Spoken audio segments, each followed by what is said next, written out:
All right, guys, welcome back to the channel. Welcome if you are new. Thank you for joining me today. Really appreciate it. We have more PlayStation news, rumors, and leaks to go over and cover today. So, as always, do me a big favor before we dive into these topics. If you end up enjoying the content or finding it informative, be sure to leave it a like. And if you are new here to the channel, consider hitting that subscribe button as well.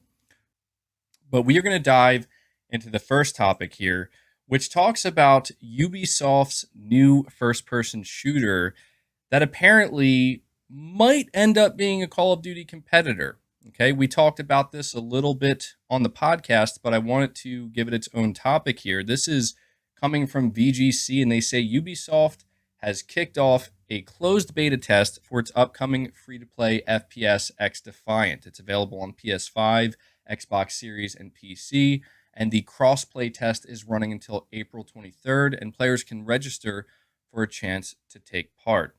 Participants can step into the shoes of four Ubisoft franchise-inspired factions: the Cleaners, which are inspired by The Division; Libertad, inspired by Far Cry 6; Echelon, inspired by Splinter Cell; and Phantoms, inspired by Ghost Recon. Each faction includes three characters, one of which is unlocked from the start, with the others unlockable through missions. Players can compete across 14 maps using 24 weapons, 44 attachments, and 5 explosive devices. While progression won't be carrying over to the full game, Ubisoft said players will be able to keep up to 10 exclusive cosmetic items at release, and the game is also going to be available on PS4 and Xbox One. Here's an important tidbit here. Xdefiant is in development at Ubisoft San Francisco and led by executive producer Mark Rubin, who previously held the same position at the Call of Duty Modern Warfare studio Infinity Ward. So, yeah, there's a reason why Call of Duty players are pretty much flocking to this game and talking about it online. It's kind of all the rage right now, I guess you could say, in the FPS genre. And it's interesting because we do see this happen from time to time where a new exciting first person shooter comes out and then the conversation becomes like, is this the next Call of Duty? A lot of times it turns out not to be the case. And I think right now it's safe to say that Call of Duty still has not been dethroned. I think it's totally understandable to those for those, I should say, who are looking at X Defiant and thinking, yeah, I don't think this is going to do it. I think that's completely understandable. This is very early for a game like X Defiant, and it has a lot to prove. And I don't think anybody is going to sit here and say that, yeah, this is definitely going to be the game that does it for sure. This is the new Call of Duty. It's going to take a lot of time. It has a lot to prove. That's a very large mountain to scale. But the conversation right now is very, very positive, very optimistic. And the reason why I wanted to cover this is because, well, I just wanted to let people know about the game, but it's extremely ironic that we're even having this conversation, that people are even out here comparing this game to Call of Duty, because we have Microsoft out here spending $68 billion to acquire Activision Blizzard, to acquire Call of Duty. And we simultaneously have Sony coming out here making the argument that it's impossible to compete with Call of Duty. So my hope is that maybe if this game begins to take off and really does seem like an actual viable Call of Duty competitor, maybe it will inspire Sony to, turn around and say, you know what, if Ubisoft can do it, or at least get close to doing it, let's give it a shot, right? Let's do something with Killzone. Let's do something with Resistance, SOCOM, a new IP maybe. So that's another reason why I wanted to mention this. Moving on to the next topic in line, this is just a very short update, potentially a disappointing one. In the last episode and in the last video, we talked about the Metal Gear Solid 3 remake and how it was being teased. It says here from PlayStation Lifestyle, over the weekend, Metal Gear singer and voice actress Donna Burke caused quite a stir after publishing tweets and photos that appeared to be teasing MGS3 Remake. Turns out that was just the gaming community's wishful thinking yet again. Burke probably wasn't prepared for all the hype her tweets resulted in. We admit we fell for it too, seeing all of the hoopla, as they put here. Burke announced last night that she was simply recording Snake Eater for fun, and her recording session has nothing to do with Konami or the rumored Metal Gear Solid 3 remake. So yeah, definitely a letdown, Continues by saying later, fellow composer Mason Lieberman confirmed that he's recording a special album for gamers with Burke, and Snake Eater is part of it. So, yeah, this is certainly disappointing, but um, I believe this. I believe that Donna Burke is not actually re-recording Snake Eater. Frankly, I don't think it would need a re-recording for the remake. I mean, I can understand why they would want to do that, but the song holds up perfectly fine. Like if they wanted to actually use it in a remake. But I really did think, the timing of this is interesting. We've been hearing the rumors of MGS3 Remake. Apparently, it's going to be announced this summer, and we're very close to it. So it's understandable, I think, why people would look at this and be like, yo, this is definitely a tease. Turns out it's not. She is not working on it. I mean, if she's to be believed, which I do believe her, it's something separate. But I still think the Metal Gear Solid 3 Remake is coming.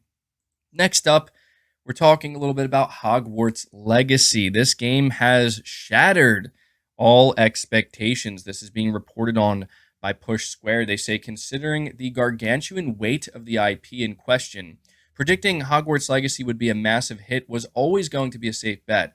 As it turns out, the spell-slinging action RPG was such a massive success that a developer who worked on it has already used the title's commercial achievements to garnish their LinkedIn profile. According to Aaron Darby, senior brand and marketing manager at Warner Bros. Games, Hogwarts Legacy was a phenomenal success, achieving, quote, 256% to plan sell through at launch and exceeded 12 million units in sales in the first 2 weeks, earning $850 million, end quote. He also mentions Hogwarts Legacy broke the all-time Twitch record for concurrent viewers for a single-player game with 1.3 million viewers. Now, I definitely had to take time to cover this because that is insane. As it says, everybody was expecting Hogwarts Legacy to do well, but it apparently by far exceeded expectations. It sold 256% better than what was expected. That is truly an incredible feat. Sold over 12 million units. It's breaking records, making a ton of money, obviously. And, I think the reason why I wanted to cover this is two reasons. Number one, I do think PlayStation is partly responsible for this, definitely not entirely. But I do think that the marketing deal that was in place between Sony and Hogwarts Legacy definitely helped this game out.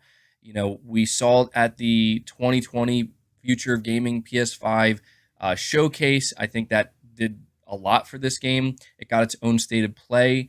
So had to take time to talk about that. Next up, we're talking about Media Molecule. We have some unfortunate news. I think we do have some good news for the studio, which we did cover, but we do have some unfortunate news as well. Apparently, the co-founder of Media Molecule has officially left the studio after 17 years. This was reported, it was reported by multiple sites, but actually, Media Molecule over on Twitter, they say here a message from our studio director, Seobin Reddy. I don't know if I'm saying his name correctly, but pretty much what this statement says is that he's departing the studio after being there for 17 years, being responsible for the founding of this studio. And what's interesting about the timing of this is that this is being announced shortly after the announcement that Dreams is coming to an end. This September, Media Molecule is moving on from Dreams. They did make it clear that they're working on a new IP, and I think that that's the exciting part, is even though it is disheartening to see, a founder of the studio leaving, especially after what is clearly bad news. Dreams did not work out the way that Sony nor Media Molecule had hoped. It is disappointing news, but it's still good, and I think positive that they're moving on to a new game, a brand new IP. I think the sky is going to be the limit for a studio like Media Molecule, but it seems that maybe, it was a time for change when it comes to leadership. Now, obviously, we won't know if this was just like a personal decision, like if this individual is like, you know what, I think it's time for me to move on, or if this is one of those situations where Sony was like, we're sorry, but it's time for you to go. And they're basically giving him the opportunity to leave. It's hard to say. Again, I think the timing with the closure of Dreams maybe indicates that he didn't necessarily want to leave, but that's the nature of the business. It's hard to say. So you guys let me know your thoughts about that. We're moving on to the final topic, though, and this is, in my opinion, a very interesting one because we're talking about The Last of Us HBO, specifically season 2, and how it seems like there may be a change, a significant change to this show. Now, obviously, there's going to be spoilers here. If you have not played The Last of Us Part 2, you're not going to want to listen to this, but I'm assuming most of you here have played The Last of Us Part 2. There seems to be heavy implication that The Last of Us Part 2, at least season 2, I should say, Joel's fate is going to change. So I have an article here from Comic Book. They say The Last of Us showrunner has plans to expand the HBO series beyond season 2. You haven't seen the last of The Last of Us. HBO's hit live action adaptation of the PlayStation video game is returning for season 2 based on 2020's The Last of Us Part 2, picking up 4 years after the apocalypse. Survivors Joel Miller and Ellie Williams settle in the community of Jackson, Wyoming. Series co-creator and writer Neil Druckmann has already confirmed that there are, quote, no plans to tell any stories beyond adapting the games, end quote.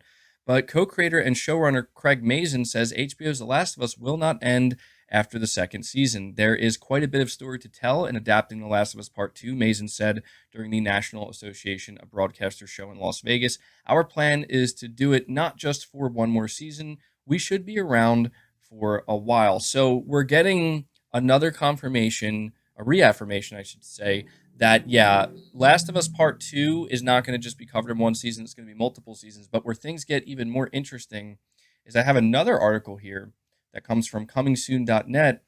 Craig Mazin on The Last of Us Season 2, quote, we do not feel constrained by the source material, end quote. Says here, HBO's The Last of Us mostly kept to the game's plot, but did make some changes here and there. This is most notably seen in the show's third episode, Long Time, in talking about The Last of Us Season 2 and its multi-part approach to the second game. Craig Mazin, co-creator and writer on the series, noted that this mentality still applies. He was asked about The Last of Us Part 2 and what happens to Joel in the acclaimed but controversial sequel, while Bella Ramsey said that she wouldn't know if she would be emotionally ready for it. Craig Mazin said that he and Neil Druckmann had no problem killing characters. However, they would not be constrained by what came before. Quote, this should be fairly obvious to anyone by now, but I don't fear killing characters. But the important thing to note is that neither Neil nor I feel constrained by the source material, end quote. It's worth noting that the actor who plays Joel, Pedro Pascal, also chimed in by saying, quote, it wouldn't make sense to follow the first game so faithfully only to stray severely from the path, end quote. So, yeah, this is interesting because the conversation is beginning to heat up. Are they going to change Joel's fate in The Last of Us Part 2? Well, to be honest, based off of what's being said here, I don't think they're going to change his fate. I think everybody is prepared to see Joel die. But it does seem like there is I'd say at least a 50-50 chance here. I actually think it's more than 50-50, but we'll just keep it at 50-50. I think there's a 50-50 chance that they may really end up either prolonging Joel's involvement in the series, certainly to a greater degree than what we saw in The Last of Us Part 2. I think that a big reason for this is because of Pedro Pascal. He's like, he's the biggest actor in Hollywood right now. People love him, and I just don't see a scenario where they're like, you know what, we're just going to go into season 3 of The Last of Us without Pedro Pascal.